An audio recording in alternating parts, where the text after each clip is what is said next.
At Designer Shoe Warehouse, we believe that shoes are an important part of, well, everything. From first steps to first dates, from all-nighters to all-time personal bests. From building pillow forts to building a life.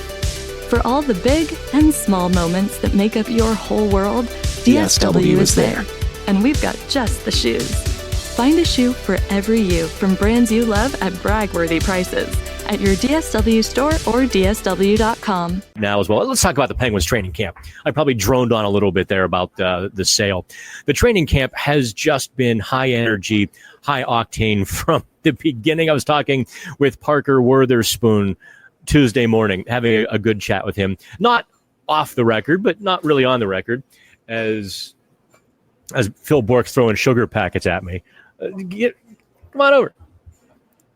Come on, Borky, let's go. As he's almost injuring people. Good thing you were a hockey player. So we're talking about the Penguins training camp. And I think what Witherspoon said a couple of important things that I think I'll bring to your attention.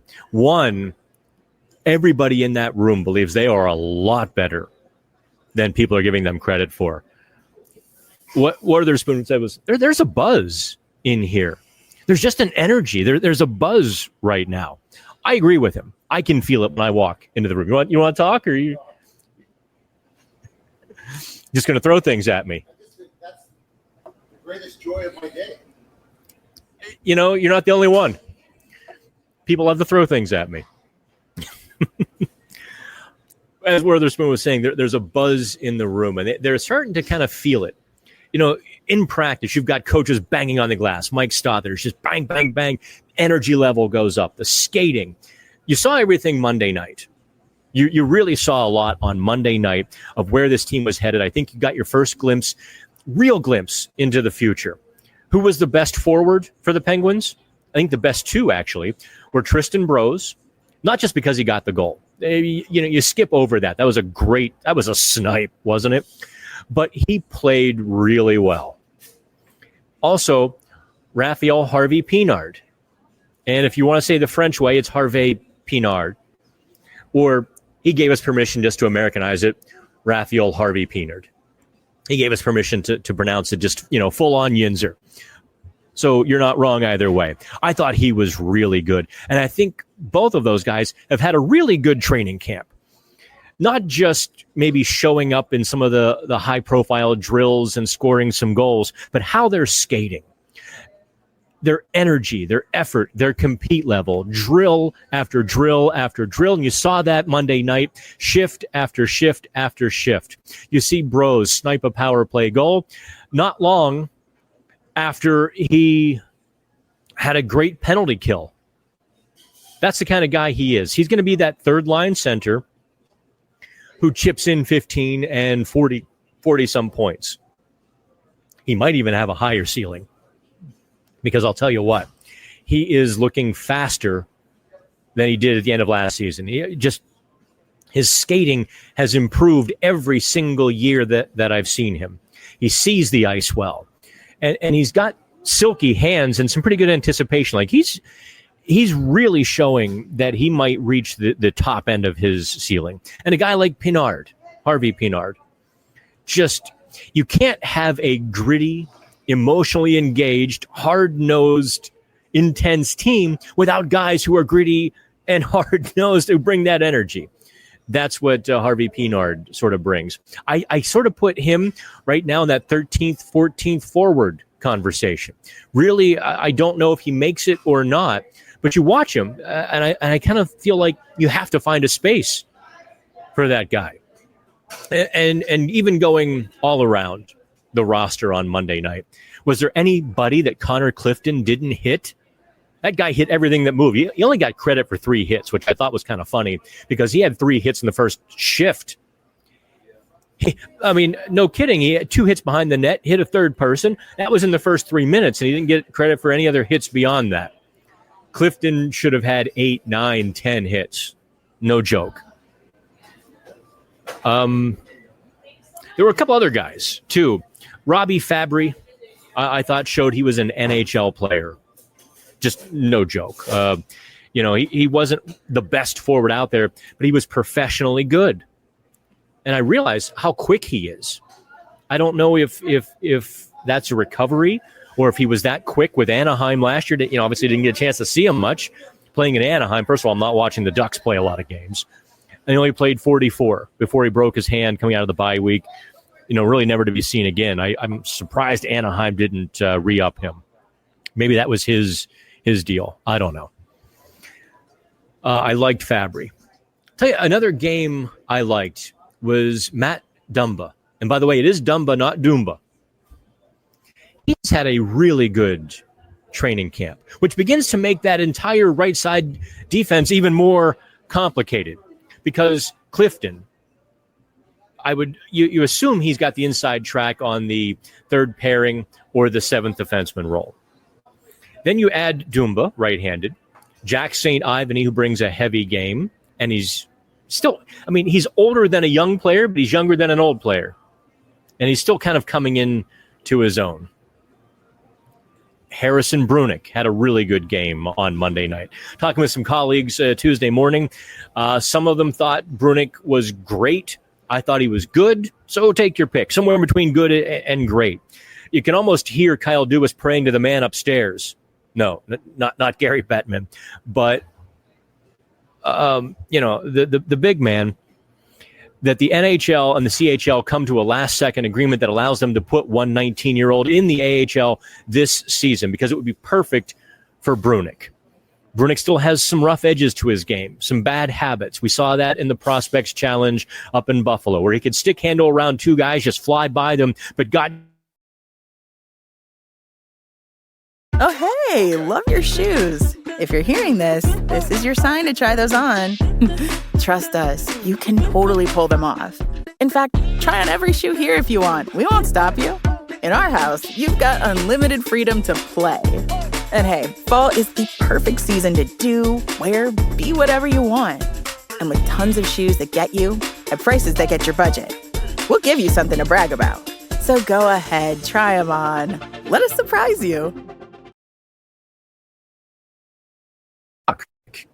In the AHL. You lose that really quick in the American Hockey League.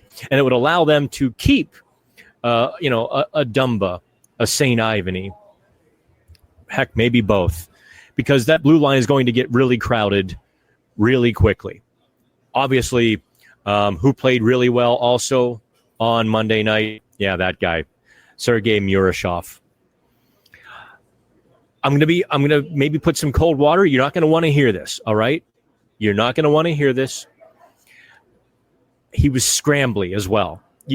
And I tweeted this, and I think a lot of fans got overly excited about what I tweeted, not without understanding the context. What I tweeted was, he reminds me of Marc-Andre Fleury in 2006. Now, if you were around for the beginning of the core four, the championship core, you remember that Fleury really struggled to stick in the NHL until like 2007. Even 2008, he was kind of losing his job to a guy named Ty Conklin because Fleury was noisy in net. Too much movement, too much scramble, a little bit too chaotic. And I saw some of that from Murashov on Monday night. But you also saw the guy makes the saves. Oh, did he make some saves on Monday? So you really saw exactly how raw and how good he is. That has to make the Penguins really excited. I don't know if I'm going to compliment Joel Blomqvist. He stopped 11 shots before they made the switch to Murashov, who really held the fort when Montreal turned it up in the third period. Blomqvist made 11 saves in about 30 minutes or so. But he wasn't overly tested. He wasn't bombarded. And I thought... he made the simple saves. He kept it quiet. He kept it clean. That's what you'd want. So he gets a passing grade too. Scarily enough, who didn't get a passing grade, after these guys fighting for jobs, the energy level in the training camp that's bringing out the best in everybody. The guy who really showed the worst was Ryan Graves. That's not the start you want for a guy who has to reestablish himself with the team. Even though there's a new head coach, and even though you try to scrub the past, there can be no denying that it's an issue that Graves was a healthy scratch last year. There's no denying that if he didn't have a 6-year contract, he probably would have been a healthy scratch long before he was. And for him to take just a couple of really bad penalties, almost to the point where I laughed out loud, like, what are you doing? The tripping penalty was comical almost. It was almost like Marx Brothers slapstick for no reason. And we gave him an F in the report card. So that's going to be an interesting thing. Will they send a guy with 4 years remaining on his contract to the American Hockey League, thus essentially banishing him to the hinterlands? And how will Kyle Dubas handle this? Because we're coming to a point where if Dubas follows through on his words and he will deal with the, quote, rippling effects of keeping young players who have earned it, regardless of how the veterans are playing. I think that was an important part of his sentence, where if the young players earn it, they stay. End of sentence. And he will deal with the effects. So what happens if you've got a $15 million press box in the American Hockey League? That's not good for morale down there. You're going to have a lot of disgruntled veterans, I think, as Bros and Brunick and St. Ivany and Rafael Harvey-Pinard, and just down the list of guys claim spots. Going to be quite interesting on if the Penguins follow through, if these players can follow through, if they keep pushing as they did Monday night. Because I love the effort. I love the intensity. I love the effort. That's the kind of team that the Penguins want to put on the ice. Now, just imagine dropping Sidney Crosby and Evgeny Malkin into that fizzy sort of mix. The Penguins actually aren't going to be bad. If they can play with that emotional engagement, you can kiss your lottery pick goodbye. That's for darn sure. And that's where we're going to wrap up the podcast. The Penguins are going to hit the other ice sheet behind me. And I want to make sure that I am there for that. For No Pucks Given on the Odyssey Network and the Pittsburgh Hockey Now platform, YouTube, and all of the places you get these lovely little podcasts. Do me a favor, like, subscribe, and check out PittsburghHockeyNow.com. I'm Dan Kingerski, and we'll talk again on Wednesday. We'll do the live chat Wednesday afternoon. I might have to bump it an hour forward, an hour backward, depending on the Penguins' practice schedule and how that falls. But we're going to try to do it at 1 o'clock Wednesday, the live chat for all of you. So comment away, have some fun, and we will talk on Wednesday. Have fun. What does possibility mean to you? That's a hard question. Something that you can strive for. That I'm able to do anything I set my mind to. You're confident in yourself and you believe in yourself. Stuff that you could achieve. I feel excited. Anything is possible when you're more confident. Shoes are a huge part of that. They are the most important part of my style. You can express yourself. In the right shoes, anything is possible. DSW, countless shoes at brag-worthy prices. Imagine the possibilities.